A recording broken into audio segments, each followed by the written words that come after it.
Before we begin the story, leave a comment below where in the world you are watching from today. And if you like stories like this, don't forget to like, share, and subscribe for more. The flight attendant smirked as she dragged the frail old man down the aisle, ignoring his quiet protests. She thought he was just another nobody, but in a few hours when the plane landed, she would realize the shocking truth. She had just humiliated the most powerful man on board, and there was no turning back. There was an elderly man named Alfred Whitmore among the passengers hurrying to catch their flights. His thin body was wrapped in a shabby overcoat, and he walked slowly and unsteadily while holding a small leather briefcase in one hand. His silver hair was neatly combed back, and the deep lines on his face told the tale of a man who had seen many years. The airline employees hardly noticed him as he shuffled toward the boarding gate, blending in with the group of exhausted travelers. As he reached the check-in counter, he smiled politely at the flight attendant. "Passport and boarding pass," the attendant said impatiently, barely looking at him. Alfred nodded and handed them over, his fingers trembling slightly. She scanned the documents inside, already sounding frustrated. "You're in economy," she muttered, returning them without saying anything more. Alfred then proceeded toward the boarding area, taking cautious steps down the jet bridge. The line was long, and passengers were eager to find their seats. A woman in front of him was named Maria. A flight attendant named Vanessa Cole stood a few rows ahead, adjusting pillows in first class. Her uniform was clean, her posture was firm, and her eyes were sharp as she scanned the passengers entering the plane. When she saw Alfred stepping inside, her brows furrowed slightly. Something about his slow, deliberate movements seemed to disturb her. She returned her focus to rearranging the seats, shaking her head as though tossing out a thought. Alfred walked cautiously down the aisle, looking at his seat number, when a young couple, Jason and Lily, hurried past him, almost knocking him off balance in their haste. He staggered a little but managed to catch himself clutching the armrest of a nearby seat for support. Vanessa, who had previously observed him, came up with swift, deliberate steps. "So you need to keep moving," she said in a tone. Firm Alfred nodded apologetically and went on, but his slow pace seemed to try her patience as he got to his row. When he attempted to lift his briefcase into the overhead bin, his hands trembled a little as he struggled to push it up. Vanessa let out a loud sigh and stepped forward, taking the case from his hands. "You should have checked this in," she muttered under her breath, pushing it into the compartment before slamming it shut. Alfred didn't grumble. He just nodded and lowered himself into his seat, his breathing a little heavier from the When the plane started to taxi toward the runway, the engines rumbled and Vanessa looked in his direction one last time, her lips pressing into a thin line. She couldn't quite explain why, but something about him annoyed her. As the plane lifted off the ground, Alfred closed his eyes for a moment, his fingers gliding over the surface of his briefcase. With effort, he folded his hands in his lap and stared out the window, his expression unreadable. As the plane rose higher into the sky, passengers gathered around Alfred, adjusting pillows and browsing through in-flight entertainment screens. The cabin lights dimmed slightly, casting a soft glow over the passengers, and Alfred remained silent, his eyes staring out the window at the vast expanse of clouds below him. If anyone had been paying close attention, they might have noticed the small knowing smile that briefly appeared on his face before disappearing just as quickly. Vanessa walked quickly down the aisle, checking seat belts and securing meal carts, her keen eyes darting from passenger to passenger to make sure everything was in order. When she reached Alfred's row, she paused, her earlier annoyance still lingering, and looked down at him, noting his frail frame and the slow way he turned his head when she approached. "Sir, do you need anything?" she inquired, but her tone lacked warmth and was more of an. A few rows ahead, a young flight attendant named Leo was helping an elderly woman with her blanket. His manner was patient and his voice was kind. Alfred looked up at her and noticed that his blue eyes were calm. "Thank you," he said in a steady but quiet voice. Vanessa nodded quickly and dismissed him as just another elderly passenger who would probably need extra assistance later in the flight. She preferred efficiency in passengers who moved too slowly or needed special attention. When the cart approached his row, Alfred watched as the cart silently reminded him that it had been hours since his last meal. When Vanessa arrived at his seat, she hesitated and glanced at the meal list. "You didn't pre-select a meal, sir," she said, her voice clipped, and Alfred furrowed. He didn't like the way Vanessa had interacted with him. Something about her attitude bothered him. For the time being, however, he decided to remain silent. "I believe I did," he said, his brows slightly raised. "Well, there's nothing listed here and we only have enough for those who reserved in advance," he said politely but firmly. "Well, there's nothing listed here and we only have enough for those who reserved in advance." A businessman named Daniel, who was sitting across the aisle, looked up from his tray. Having noted Vanessa's dismissive tone earlier, he now watched with mild curiosity. Alfred just nodded and leaned back in his seat, saying nothing more. A moment later, noticing the exchange, Leo came over and said, "We have an extra meal in the galley," he said. Before he could give it to Alfred, Vanessa stopped him with a slight shake of her head and said, "He didn't pre-order. We have procedures, Leo.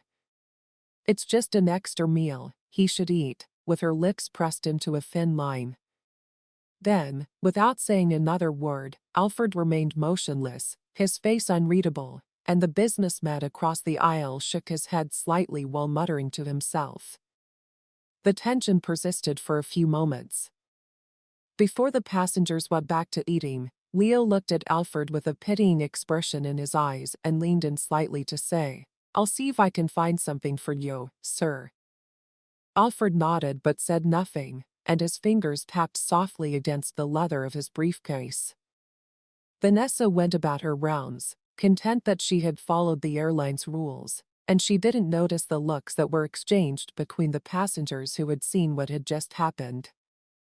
The meal service continued to collect trays as passengers finished eating, and the faint hum of the aircraft replaced the scent of the warm food. Alfred remained motionless, his hands resting on the armrests, his eyes fixed on the clouds outside.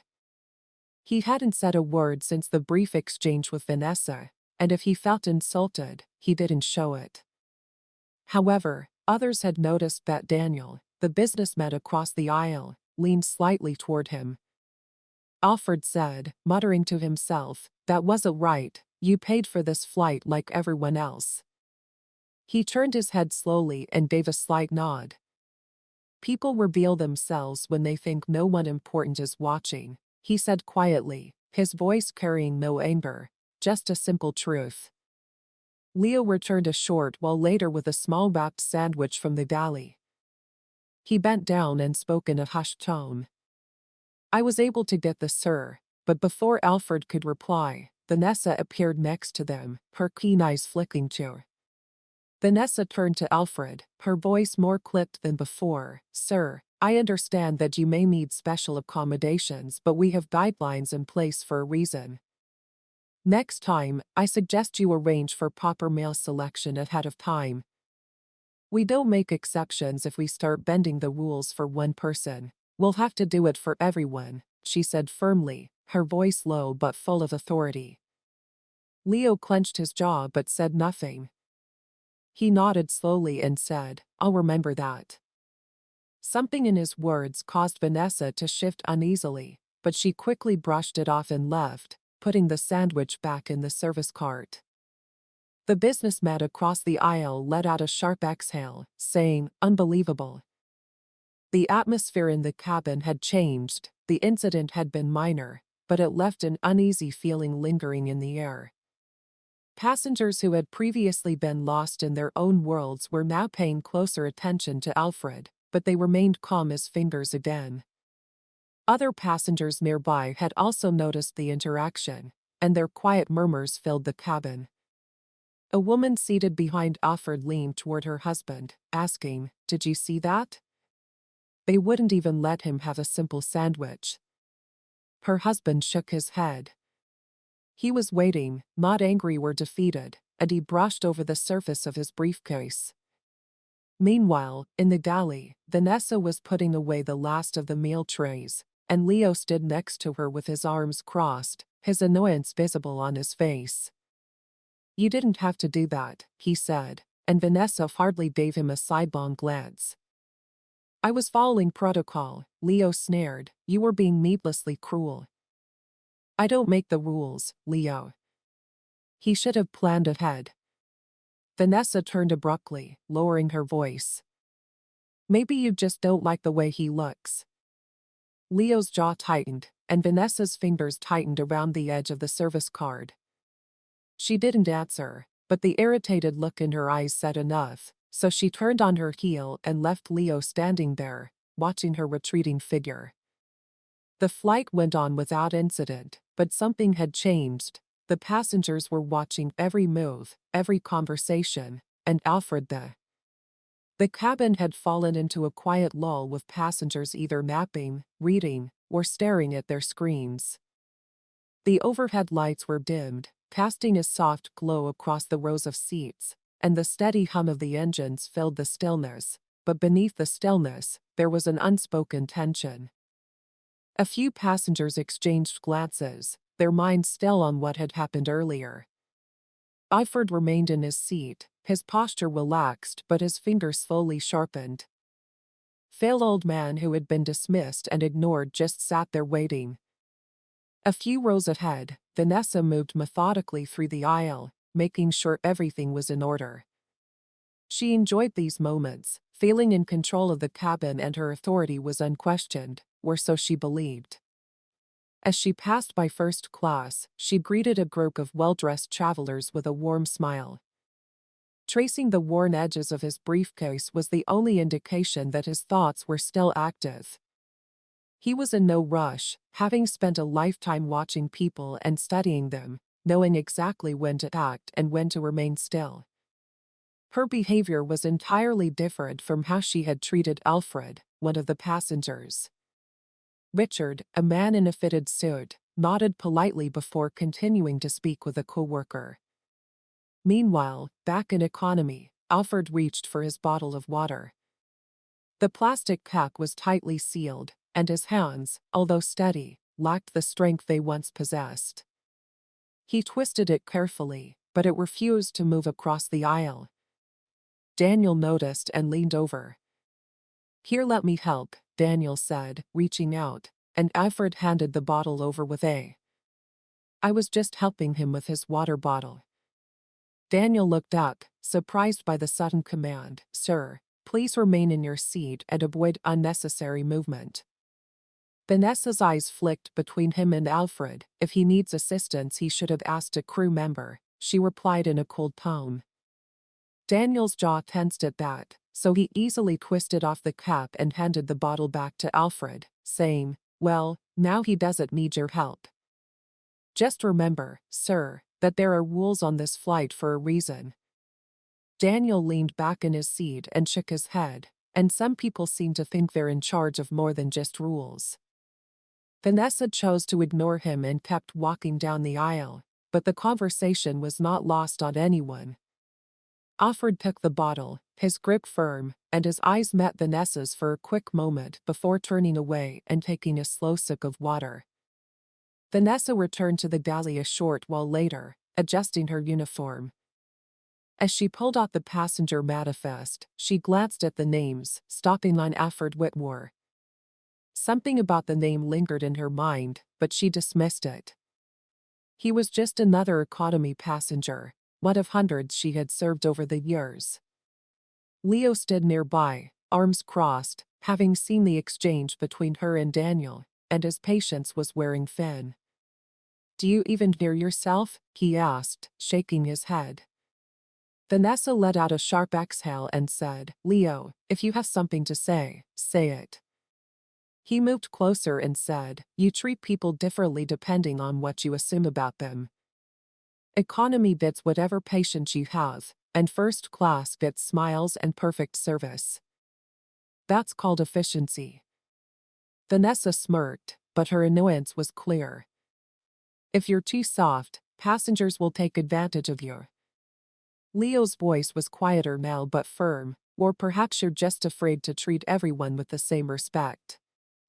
While he waited, the soft hum of the aircraft filled the cabin as passengers settled in for the long flight.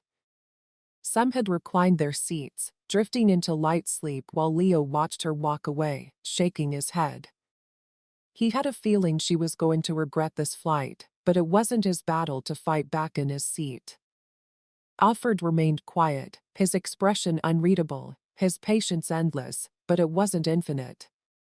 He knew people like Vanessa, having encountered them all his life, and she would soon realize exactly who she had been dealing with. Others were using their screens to kill time, but for a few passengers, there was an unbreakable tension in the air because of the way Vanessa had treated Alfred. Although no one wanted to stir a scene, quiet murmurs began to spread as Alfred sat motionless, staring out the window at the endless expanse of clouds below his face, which was calm and unreadable, but his mind was anything but quiet because he had spent decades in meetings where people dismissed him because they thought they had the upper hand. A sudden jolt rocked the aircraft, and the captain's voice came over the intercom. "Ladies and gentlemen, we are experiencing some mild turbulence. Please stay seated and keep your seatbelts fastened."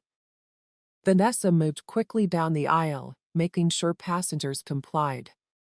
She barely looked at Alfred as she passed by his row, too focused on keeping things in order. A few seats ahead, an elderly woman named Evelyn struggled with her seat belt, her hands frail. She turned to the man next to her for assistance, but before he could help, Vanessa intervened. "If you need help, please call a flight attendant," she said, quickly passing by before waiting for a response. The man became irritated and leaned in anyway, fastening Evelyn's seat belt. She nodded gratefully, ignoring Vanessa's dismissiveness. At that moment, another shock sent a ripple through the plane, and Alfred, who had been reaching for his briefcase, lost his balance a little, his hand catching there. As he steadied himself, Vanessa noticed the movement and said, "Sir, I need you to stay seated and stop grabbing onto other passengers." Sharply, Alfred turned his head slowly, his calm eyes meeting hers. "I was just steadying myself when he said, if you can't manage to keep yourself balanced, you should have requested assistance before boarding," with her arms crossed. Her response was loud enough for other passengers to hear, and several heads turned at that Daniel the businessman. There was a quiet scoff across the aisle, and Evelyn scowled and shook her head. Even Leo, who had been standing close to the galley, appeared ready to step in, but instead of responding right away, he just held Vanessa's face fixed on him. There was something in his face that made her uneasy, but she refused to acknowledge it. "Is there a problem here?" A voice interrupted, and it was Daniel. He wasn't looking at Vanessa, but at Alfred, who was providing silent support. Vanessa straightened her posture and said curtly, "No problem." Daniel's expression darkened, and it's funny that that only seems to apply to some passengers. Vanessa ignored him and hurried down the aisle as if to shake off when Leo approached Alfred. His voice was low. "Are you all right, sir?" Alfred nodded, and then he hesitated before continuing, saying, "I'm fine, thank you. If you need anything, just let me know." Alfred gave a small smile, but it didn't quite reach his eyes.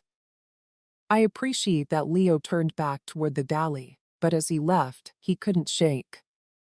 Vanessa, meanwhile, had gone back to first class, where she moved with a completely different demeanor, smiling, offering extra pillows, and making sure that drinks were refilled. The economy passengers, who had seen her earlier actions, noticed the stark contrast in her behavior. Back in his seat, Alfred reached for his briefcase again, this time opening it slightly, his fingers grazing the stack of documents inside his mind, calculating that it wasn't time yet but that it would be soon. The passengers resumed their activities after the turbulence subsided and the cabin became quiet, but the tension persisted. A few glances were exchanged, and there were whispers about what had happened. Vanessa moved through first class with ease, adding a layer of hospitality that contrasted sharply with her attitude and economy, making it obvious where her priorities lay. Alfred remained motionless, his hands resting lightly on his briefcase, his expression unreadable. He had never been the type to demand privilege or recognition, but he had also. Leo, who never tolerated disrespect, watched Vanessa from the corner of his eye as she went about her work, unaware of the storm she had unintentionally started. Then, a chime from the intercom broke the silence, asking the flight attendants to get ready for mid-flight service. Leo came out of the galley carrying a beverage cart and carefully pushing it down the aisle. When he arrived at Alfred's row, he hesitated for a moment before smiling politely and asking, "Would you like something to drink, sir?" Alfred looked up thoughtfully and said, "Just some tea, please." Nodding, she poured a cup and carefully handed it over, saying, "Let me know if you need anything else." "I hope you're comfortable now, sir." Before Alfred could reply, Vanessa appeared behind him, her presence sharp like a blade. "Keep moving," she said, nudging the cart forward. Leo scowled a little but obeyed, pushing the cart to the next row. She had no idea who she was speaking to, and she couldn't even see that her career was in jeopardy. Alfred studied her for a long time before saying, "It's been an interesting flight," his voice calm as ever. Vanessa's lips pressed together. "I'm sure," she said curtly before leaving a few seats away. Daniel closely observed the exchange because he had been in the business long enough to know when power was being used. The elderly woman who had previously struggled with her seat belt, Evelyn, leaned toward her husband. "That woman doesn't realize she's messing with the wrong person," she whispered, and her husband nodded slightly. "Something tells me she's about to find out," she said. Alfred's calm manner told him there was more to the elderly man than first glance. Vanessa carried on with her duties, unaware of how passengers were starting to turn against her. The whispers had increased, and the disapproving glances had become more frequent, but she dismissed it all because she had handled countless passengers on dozens of flights and Alfred was just another frail old man who would forget this by the time they landed. However, Alfred hadn't forgotten, and he reached into his briefcase and took out his phone. He typed a brief message, just a few words, but it was enough to start things off a moment later. As the hours went by, some passengers fell asleep while others sat quietly, lost in their thoughts or watching the in-flight entertainment. The tension that had been building since takeoff had not gone away. On the contrary, it had grown stronger. His phone vibrated with a reply that said, "Understood, we'll be ready upon landing." Alfred put the phone back into his briefcase and closed it softly. The flight continued, but for Vanessa, the real turbulence was still to come. The constant hum of the engines filled the cabin. Spread, and more travelers were aware of what had transpired between Vanessa and Alfred Daniel. He continued to keep a close watch on the elderly man, who was leaning back in his seat with his fingers tapping on the armrest. He had enough experience working in corporate circles to know when someone was being undervalued, and something told him that Alfred Whitmore was not your typical traveler. His demeanor and his calm response, rather than his frustration, were all too familiar. They were the assurance of someone who knew their power, but he didn't need to show it off. Alfred sat quietly, his hands folded over his briefcase, his face neutral, but his mind was quick, calculating every detail. He had already sent his message, so all he needed to do was wait. Meanwhile, Vanessa moved through the first-class cabin with warmth, providing excellent service, making sure that drinks were refilled, seats were adjusted correctly, and requests were met without hesitation. The difference between her treatment of the front and back of the plane was Glaring, and now that too many people had seen, Daniel commented, "You seem very dedicated to making first class comfortable," as she passed his row. "What about the rest of the plane?" he continued nonchalantly. "Every passenger receives the service they're entitled to, sir," Vanessa said, giving him a tight-lipped smile. Daniel arched an eyebrow, asking, "Is that correct?" "From where I'm sitting, it appears that some passengers are treated with a little less respect than others," he said, gesturing toward Alfred. Vanessa's smile briefly wavered before she steadied herself. "I assure you, sir, that I follow standard procedure with all passengers." Daniel laughed quietly. "Standard procedure, right," he said, turning away. "Let's see how that holds up in a few hours." Vanessa narrowed her eyes slightly, not sure what he meant, but before she could think about it, the call light came on. "I don't mean to pry," Leo said carefully, "but something tells me you're not just another passenger." Alfred turned his head toward the young flight attendant, his eyes full of quiet amusement. "And what makes you think that?" Leo hesitated, looking toward the front of the plane. "Because I've seen people like you before, and you don't react the way most people do." Leo had pulled her attention away from the first-class section and approached Alfred again in economy, crouching slightly beside his seat to avoid drawing attention to their conversation. After a moment, he said, "I appreciate your kindness, Leo. It's rare to see someone in your position who still values fairness. Will you be too patient?" He paused, "And I noticed you sent a message earlier." Alfred didn't respond right away. Instead, he picked up his cup of tea, took a slow sip, and put it back down. Leo lowered his voice and said, "She's been treating you horribly and you know it, and I have a feeling she's going to regret that." As he returned to his duties, Alfred smiled slightly and traced the rim of his cup with his fingers. "We all face the consequences of our choices eventually." Leo stared at him for a moment before nodding slightly. He wasn't sure what was going to happen, but he knew Vanessa was in for something she wouldn't see coming. He checked the time. They would be landing in a few hours, which was enough. It was time to let things happen naturally. Vanessa was totally unaware of the undercurrents that were changing around her, so she kept going about her rounds, convinced that whatever complaints the passengers had would go away by the time they arrived at their destination. After all, not many people actually take any action during flights, and she had no idea that Alfred had already set everything in motion. The plane kept moving forward, slicing through the darkening sky, but for Vanessa, the actual descent hadn't even begun. The aircraft's hum was steady, a rhythmic reminder of how much time had passed since takeoff. Outside the window, the sky had grown dark, speckled with distant stars, and most of the passengers were either asleep or deep in thought. However, the air inside the plane felt different, now charged with an unspoken energy, as if something inevitable was approaching.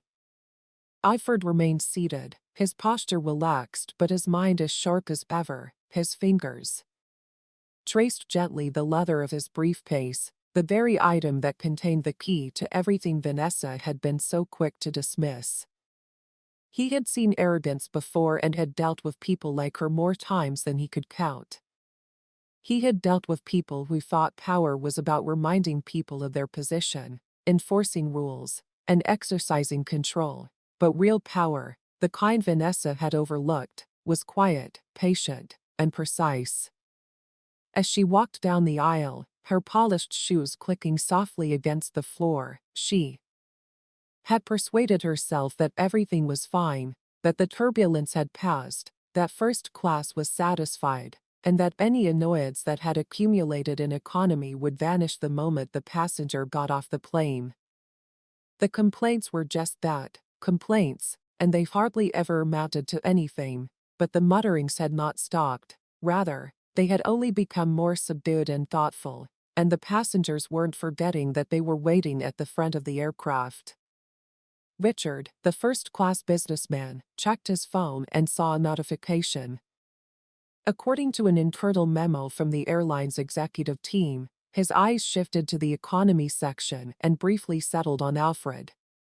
He exhaled slowly and put his phone back in his jacket pocket. Vanessa headed toward the galley, her mind focused on finishing the last few rounds before landing. Leo stood inside with his arms crossed and his face unreadable. She hardly gave him a glance. "Are the landing forms ready?" she asked, rummaging through a stack of papers. Leo didn't move. "Vanessa?" she asked, paused, frowning. "What?" "I know you like to act like the good guy, but this is a job I follow, so if people don't like it, that's not my problem." Leo studied her carefully. "But you really don't see it, do you?" Vanessa rolled her eyes and said, "You should be careful how you treat people." He paused as if he was unsure whether to say what was on his mind, and then he exhaled, "You should be careful how you treat people." Leo didn't argue. He simply watched her the way someone watches someone walking toward the edge of a cliff knowing they won't believe they're in danger until it's too late. Vanessa grabbed the stack of landing forms and turned to leave, but he didn't stop her because he knew she wouldn't listen back in his seat. "I've been on 100 flights like this, and I have a feeling they're going to get it." Vanessa scoffed, shaking her head, "And you're being dramatic." The passengers around him had no idea what was coming, but they would soon. As for Vanessa, she was going to learn a lesson she would never forget. The final stretch of the flight had begun, but for her the real turbulence was still ahead. The cabin had settled into a strange quiet, the kind that came when anticipation hung heavy in the air most of the time. Alfred reached into his pocket and checked his phone again, and a new message had appeared confirming that everything was in place. His lips curled into the faintest smile. Those who had witnessed Vanessa's treatment of Alfred were no longer merely onlookers. They had seen whispered exchanges of silent disapproval and were now waiting. The passengers were awake and shifting in their seats, stretching stiff legs, and getting ready for the descent. The overhead signs reminded everyone to fasten their seat belts, but the routine announcement and the familiar end-of-flight checklist felt different this time. A few rows away, Daniel checked his watch, his patience waning. He was a man accustomed to reading boardrooms, understanding power plays, and recognizing when someone was about to regret a mistake. He had noticed Alfred from the beginning, not because of his frailty but because of the way he carried himself. Alfred, as always, remained composed, his hands resting lightly on his briefcase, his eyes calm. He had not spoken much, but his silence had done more than words ever could. Vanessa moved down the aisle, making sure everything was in order before landing. She felt that her passengers, who had been quiet before, were now watching her too closely, which made her uneasy, though she wouldn't admit it. She stalked at Alfred's row and said, "Sat belt, sir," in a clipped tone. Alfred met her gaze, and he had already fastened it. She hesitated, then swiftly continued the descent, starting the plane to dick slightly as it. Leo stood by the intercom, his fingers drumming against the metal counter, feeling as though something was unraveling in the galley as they prepared to land outside. The city lights flickered in the distance, reminding them that the journey was coming to an end, but for Vanessa, something was unraveling. He knew that whatever was going to happen, she wouldn't see it coming. A sudden ding from the overhead speaker signaled another announcement. "Ladies and gentlemen, we are beginning our final approach. Flight attendants, please get the cabin ready for." After landing, Vanessa breathed a sigh of relief that the flight was almost over. She could now go back to her routine and let passengers like Alfred fade into the past.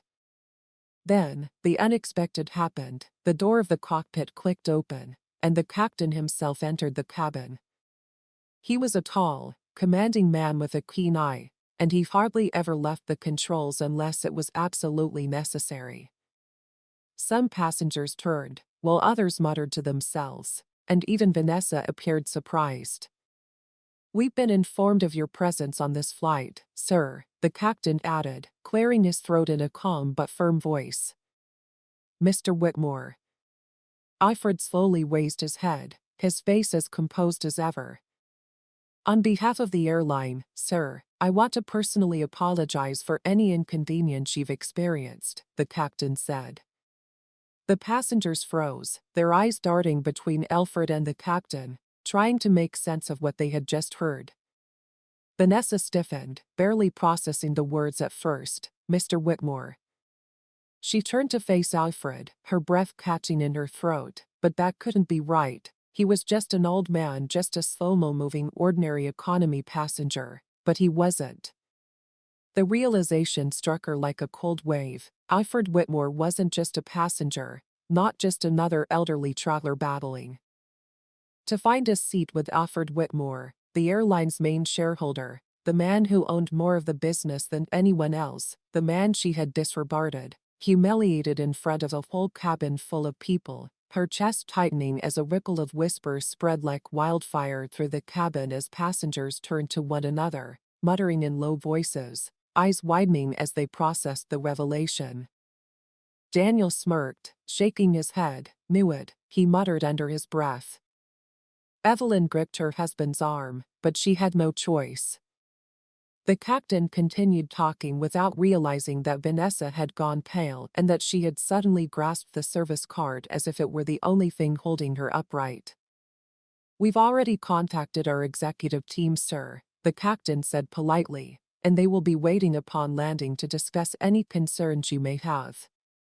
Leo took a sharp breath and looked toward Vanessa, waiting for her reaction. As always, Alfred calmly nodded slowly. "I appreciate that the passengers were not just watching, they were actually witnessing the moment Vanessa's world fell apart." Her throat felt dry, and she could feel every pair of eyes on her, not with the silent submission she had grown accustomed to from economy passengers, but with something completely judgmental. She had spent the entire flight treating him like he was beneath her, but now she had to face the reality that she had degraded the most powerful man on the aircraft, and there would be repercussions. Continued to descend, but for Vanessa, it felt like the ground was moving too quickly toward her, the weight of the revelation pressing down on her, and the whispers around her had become a low hum like static filling the air. Each voice added another layer to her unraveling reality, and the name Alfred Whitmore kept repeating in her mind, bringing the truth closer to her chest with each repetition. He wasn't just some frail old man fumbling with his bag, and he wasn't just another economy passenger she could. Passengers exchanged knowing looks, some shaking their heads, others smirking as if they had just witnessed a live downfall, and they weren't just watching anymore, they were waiting to see what would happen next. Daniel laughed under his breath, stretched his arms, and then leaned toward Evelyn across the aisle, saying, "That flight attendant's about to have." Her breathing became shallow as she stood frozen near the galley, gripping the edge of the service cart with numb fingers. He whispered, "This was the worst day of her career." Evelyn nodded, her face unreadable, and she replied, "Now, she's going to see what happens when you forget that kindness costs nothing." Leo, who was standing directly behind Vanessa, noticed how her entire posture had stiffened and how her eyes darted toward the first-class cabin as if seeking an escape. He sighed and shook his head, "Told you," but his voice was unsatisfied. Vanessa's legs felt like lead as she forced herself to turn her. Vanessa took a shaky step forward, trying to force a polite smile onto her face, but her lips felt stiff, unwilling to bend. "Mr. Whitmore," she began, her voice barely above a whisper. And the captain remained standing near Alfred's seat, waiting respectfully, closing his briefcase and adjusting his posture. Every movement was slow and deliberate, and Alfred's demeanor had not changed. He was still calm, composed, and in complete control, but now everyone else knew it too. Lifted a hand, cutting her off with the most basic gesture, and she instantly fell silent. "I have nothing to discuss with you," Alfred said smoothly, not even looking at her. He kept his focus on the captain, saying, "I will handle the matter with the executive team." Vanessa's stomach twisted painfully, but he didn't want to talk to her. If this was just a single misunderstanding, she could apologize. If it was only about the meal or the luggage, she could find a way to make things right. Vanessa realized she had no choice but to return to her jump seat, but her movements were stiff and mechanical as she turned and walked toward the galley, her mind racing with 1,000 thoughts, each worse than the last. The realization made her skin prickle with panic, and a voice crackled over the intercom, "Cabinet crew, please take your seats for landing." The captain gave Alfred a slight nod before heading back toward the cockpit. "What are you going to do now?" Vanessa swallowed hard, her throat dry. "Maybe it won't be that bad," she muttered half to herself. Leo exhaled sharply, shaking his head. "You think?" She didn't answer, couldn't, her hands clenched into fists in her lap as the plane descended lower and lower, and she could see the city lights now that the runway stretched out beneath them. She looked straight ahead, as if willing herself to vanish. The finality of landing should have been a relief, a signal that the lengthy flight was over, but for Vanessa, it felt like a slow-motion descent into something much worse. The plane's wheels touched the runway with a soft thud, and the familiar pull of deceleration pressed passengers gently back into their seats.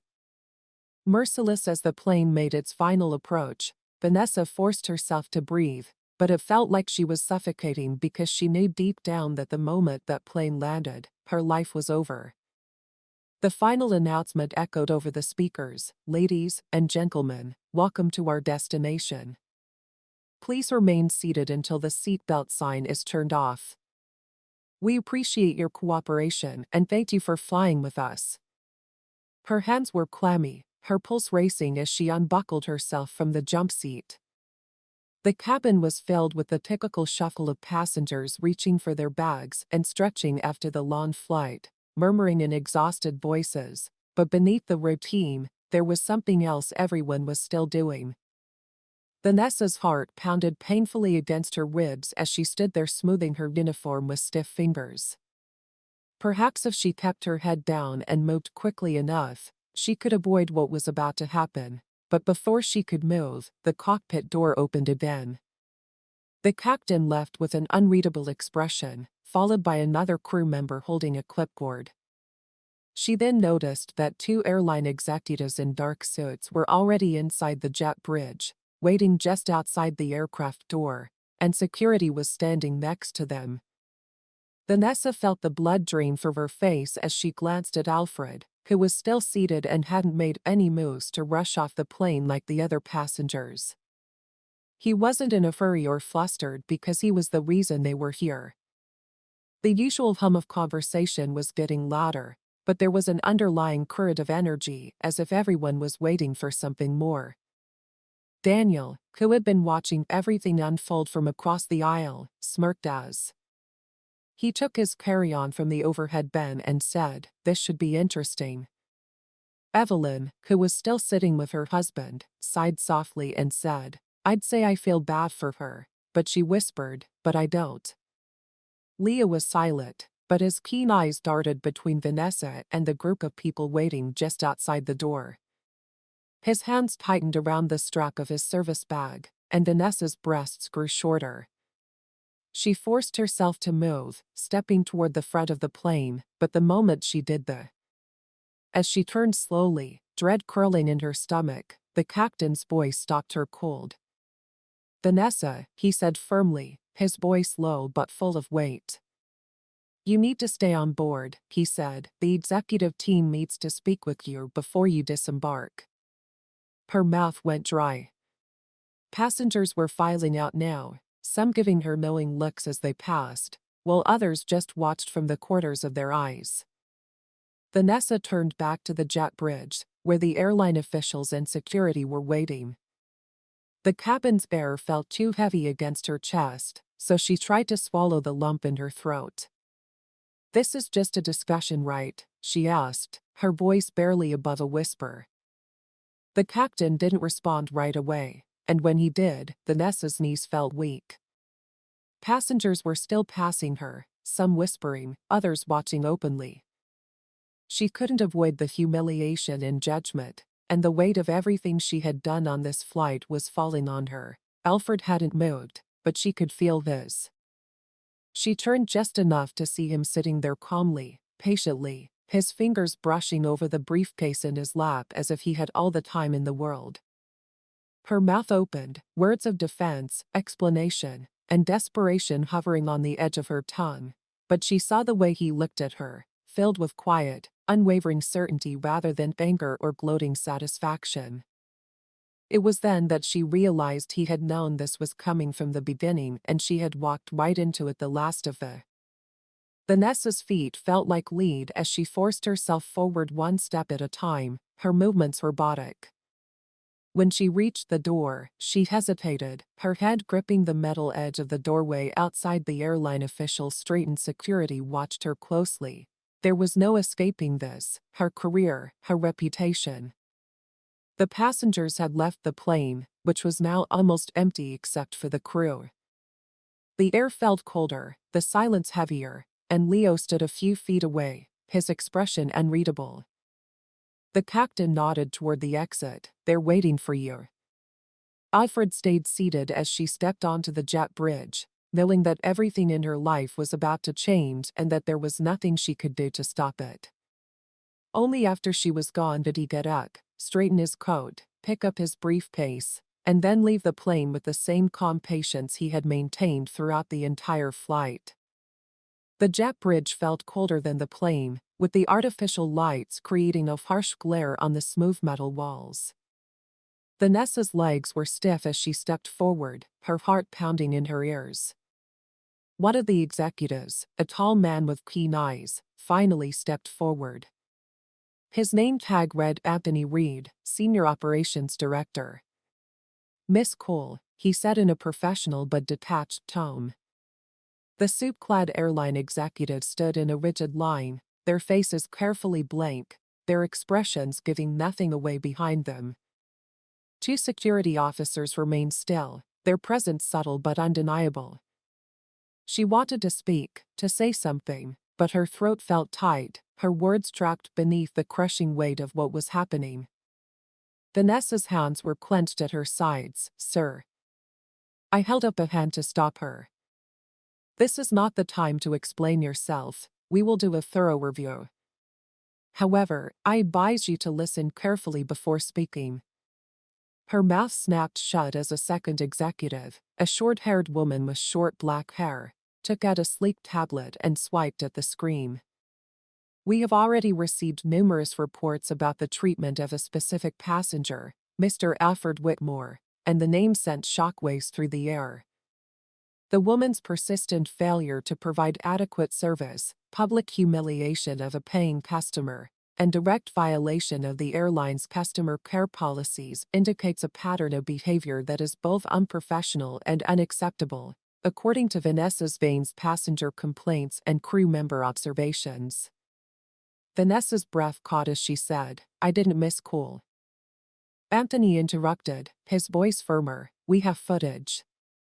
Her stomach dropped. "Cameras?" Of course, the cameras were installed in the cabin to ensure safety and to protect the airline from liability.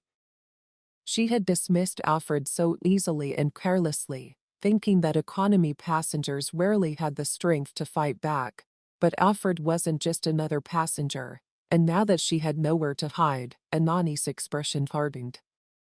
"I was following protocol," Vanessa blurted out, her voice cracking, "but he didn't pre-order a meal he wasn't listed in yet."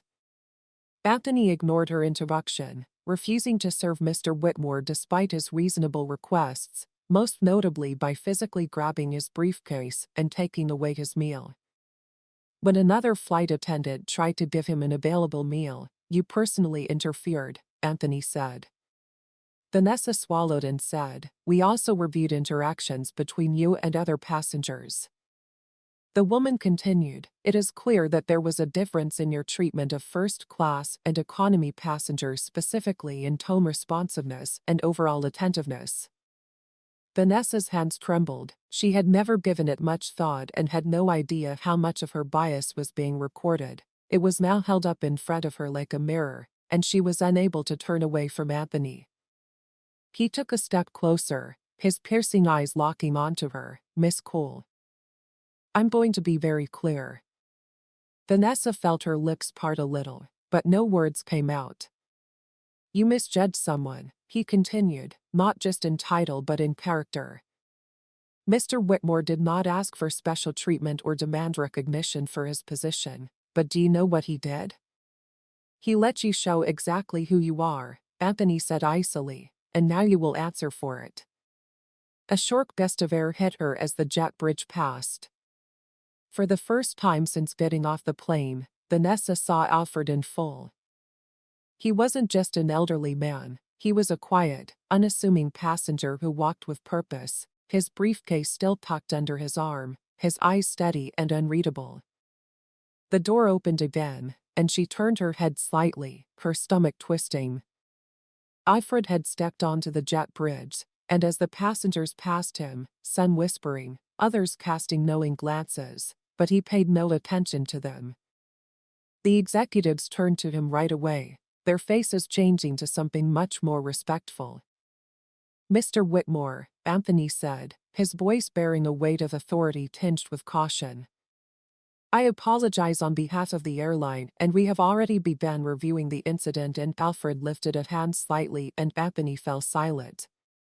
"The power shift was undeniable, and I trust that you will handle this appropriately," explained Alfred, whose voice was quiet and not aggressive. That caused the executives to straighten up, caused Vanessa's breath to catch in her throat. "Of course, sir," the woman holding the tablet assured him, "we take these matters very seriously." Alfred nodded contentedly, and then he turned to face Vanessa.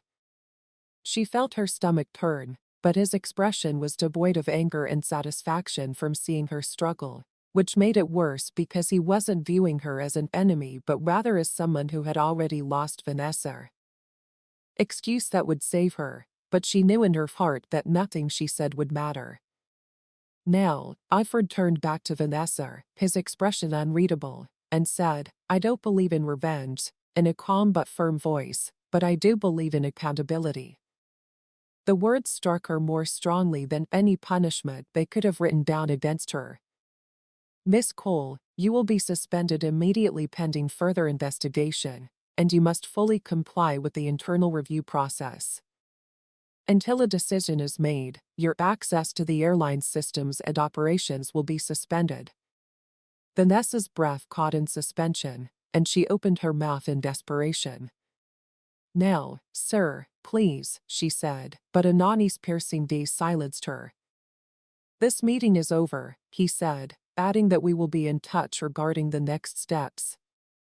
Vanessa stood motionless, her entire body numb, and passengers continued to file past her, some of them giving her a final glance before vanishing into the airport terminal.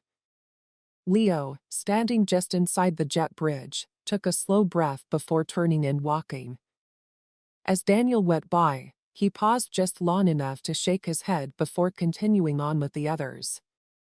Vanessa stayed put, feeling as though she were the only person on the plane. Alfred gave her one last look before passing her and heading toward the terminal without saying anything more. She watched him go, the realization that everything was over and there was nothing she could do about it. Vanessa stood still in the jet bridge, her world falling apart around her as the voices of the. She could barely feel the stiff airline-issued fabric of her uniform against her skin, and she barely noticed the lingering looks of the passengers who had witnessed her downfall. The reality was settling in suspension investigation, with the possibility, no, the certainty, of termination looming over her like a storm cloud she had never seen coming.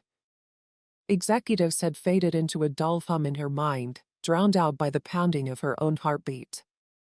Her mind raced, trying to find a way out. Perhaps she could argue her case, perhaps she could claim. The executives had already turned away from her, talking among themselves in low tones, and she was no longer theirs. She thought this was all an overreaction, but as she looked up and watched Alfred Whitmore vanish into the airport terminal with quiet dignity, she realized that there was no way out of this situation. She had played her hand and lost her legs, and she felt weak as she forced herself to move, stepping toward the side of the jet bridge where she braced herself against the wall trying to steady her breathing. She had been in charge, walking down the aisles with practiced authority, and dismissing people like Alfred without hesitation. She had thought she was untouchable after all the flights she had worked, where passengers complained but did nothing, and the number of people she had dismissed, assuming their complaints would vanish into corporate bureaucracy. However, Alfred hadn't complained, he hadn't yelled, he hadn't demanded immediate justice, he had just.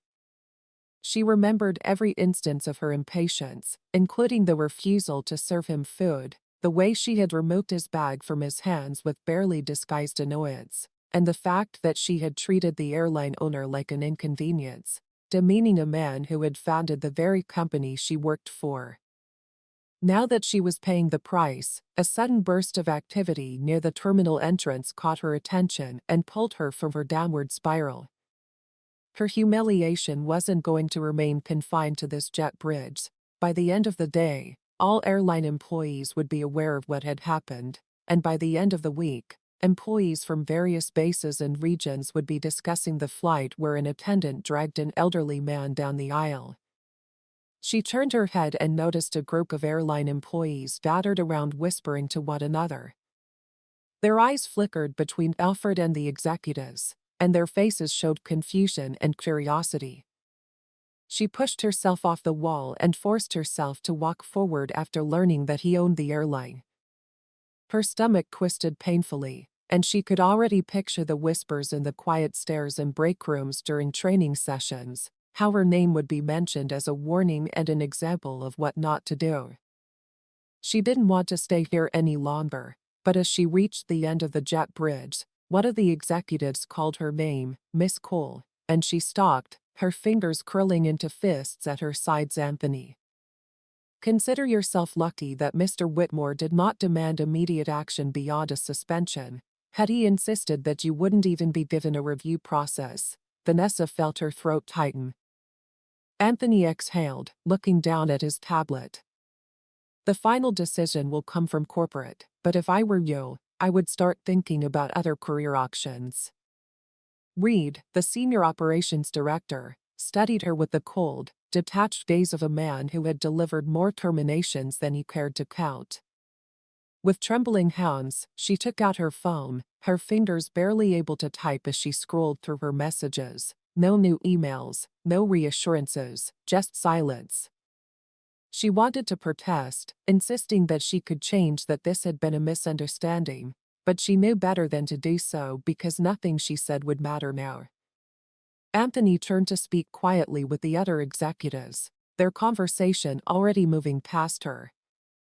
Daniel, the businessman, exhaled and nodded slightly as if confirming something to himself. He had seen power in many forms, but this was the kind that left an impact. In the meantime, in the terminal, Alfred walked steadily, his expression as unreadable as ever. Passengers who had witnessed everything stood off to the side, some whispering to each other, others just watching him go. Evelyn turned to her husband, wondering what would happen now. Vanessa was still standing in the jet bridge when she felt the world closing in on her. Her hands trembled as she clutched her phone, the weight of her actions sinking deeper and deeper. Whatever it was, she won't forget it.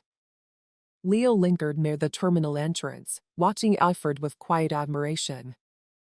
He had been the only crew member who had tried to do the right thing, and Alfred had noticed that Alfred had paused briefly, turning slightly toward him.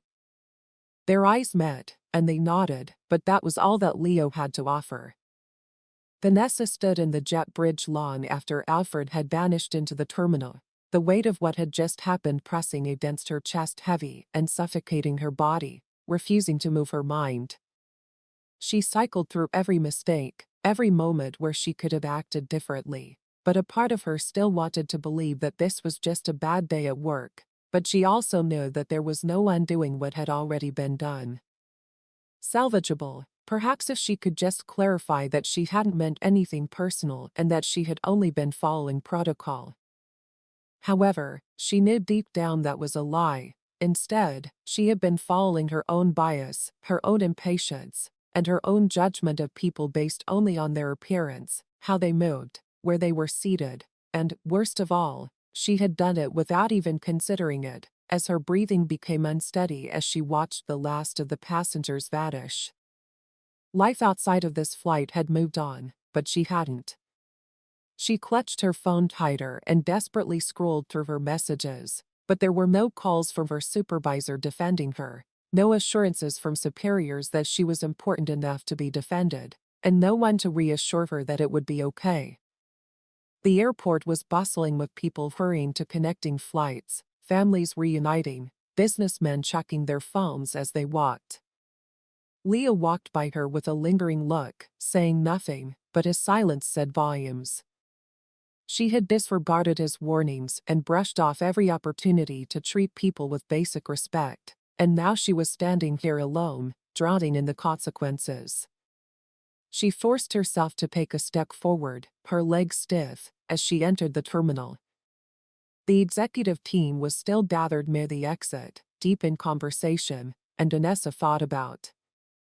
Her breath caught as she forced herself to continue walking past the group of airline employees who were already whispering about what had happened. They all knew. She saw a group of flight attendants near the crew lounge, their eyes flickering toward her before swiftly leaving. She was pleading with them to change their minds, but she knew it wouldn't matter because Alfred hadn't even needed to demand that she be removed. He had just existed calmly and patiently, watching, and that had been enough. The flight attendant who had made the mistake so big in public that she had become a cautionary tale overnight wanted to turn around and run away from the humiliation that awaited her the moment she stepped outside this airport, but there was nowhere to run from this. Her career, her reputation, the life she had built in the airline industry, all of it was hanging by a thread. She turned away, pretending not to notice, but she could feel it. Her stomach turned when she saw Anthony Reed talking quietly to another executive while they were both browsing through their phones. She knew that corporate had already told them that by tomorrow, she would be called for meetings by the end of the week for an official review, and that the answer suspension was only the first step toward termination. Her hands trembled as she turned away from them, her vision slightly blurring, and she needed air. She pushed through the terminal, squeezing past passengers and airport staff who had probably already heard rumors of what had happened. She could feel the stares and hear the quiet voices behind her, which meant that she was the one who had mistreated the airline's owner. Yes, she didn't know who he was, but I heard that she had dragged him down the aisle. The rumors had already started to take shape and twist, and it wouldn't be long before social media noticed it. Before she became a headline, passenger videos began to circulate. When she finally arrived at the airport exit, Vanessa clenched her teeth and her breath came in sharp bursts. The automatic doors opened, allowing the crisp night air to enter, but it did nothing to calm the storm raging inside of her. This wasn't just a bad day, it was the end of everything. Her phone vibrated in her hand, and for a moment, hope flickered. Perhaps someone was standing up for her. Perhaps she still had a chance. She looked down, and a single email notification appeared on her screen with the subject, "Urgent immediate suspension notice from airline corporate management." Vanessa stood outside the airport with her phone still firmly in her shaking hands. The email notification glowed on the screen, taunting her with a single line of text that confirmed what she already knew. Her breath was shaking as her fingers hovered over the screen, but she was unable to open it because she already knew what it said. The walls of her world had collapsed, and all she could do was stand there staring at the glowing letters on her screen, realizing too late that she had done this to herself. There was nothing left to do. This wasn't a misunderstanding. This wasn't a mistake that could be cleared up with an apology or an explanation. She had been exposed, and worse, she had done it to herself. Deep down, she knew that this was the end. She could feel the cool night air against her skin, but it didn't do anything to calm the storm raging inside her. Her breath came in uneven bursts as she tried to gather herself. She had dismissed Alfred without giving it any thought, and she could tell by the impatience in her tone, the size of her annoyance, the way she had taken his bag from him as if he were a burden, and the fact that she had denied him something as basic as a meal, that she had never once questioned her authority, and that she could treat people however she pleased as long as she hid behind the pretext of company policy. However, now that she was standing here alone and humiliated, she realized that it had never been about policy. Her phone vibrated again, and she squeezed her eyes shut before looking down at the meeting scheduled for disciplinary review. It was the formality before the inevitable termination, and a lump formed in her throat. She wanted to throw her phone to scream to do something, but she knew that nothing could change. It had been about power, and she had used it in the worst way possible. Passengers, her crew, and the airline owner had all seen it, and now everyone else would too. She noticed movement near the airport entrance out of the corner of her eye. A few flight attendants were chatting quietly there, and one of them glanced at her. She didn't need to hear what they were saying to know that she had become the cautionary tale. Vanessa quickly turned away, her heart thumping, the panic in her chest feeling oppressive, the walls of her career closing in. She had been flying for years, had worked so many flights that she couldn't even count, but never once had. Her feet felt heavy as she ran instinctively toward the airport exit, feeling smaller than she did at the time. She wasn't sure where she was going, but what mattered was that she was alone. She had spent the entire flight making Alfred feel unimportant, as if his presence didn't matter, and now she understood what that felt like because she was no longer Vanessa Cole, the senior flight attendant, but rather a woman with no job, no reputation, and no future in the airline. As Vanessa stepped out into the city, engulfed by the neon lights and dark streets, one last heartbreaking thought crossed her mind. She had spent years thinking that power meant control, but now she knew that true power belonged to those who never needed it. Her career had crashed before the plane even landed, and Alfred had left everything with the same quiet dignity he had carried throughout the entire flight. He had never needed to raise his voice, and he had simply let her destroy herself. To demonstrate this, tell us what you think about this story. Did the flight attendant's fate deserve it? Leave a comment below. If you like this video, please remember to like, share, and subscribe to the channel for more stories like this one.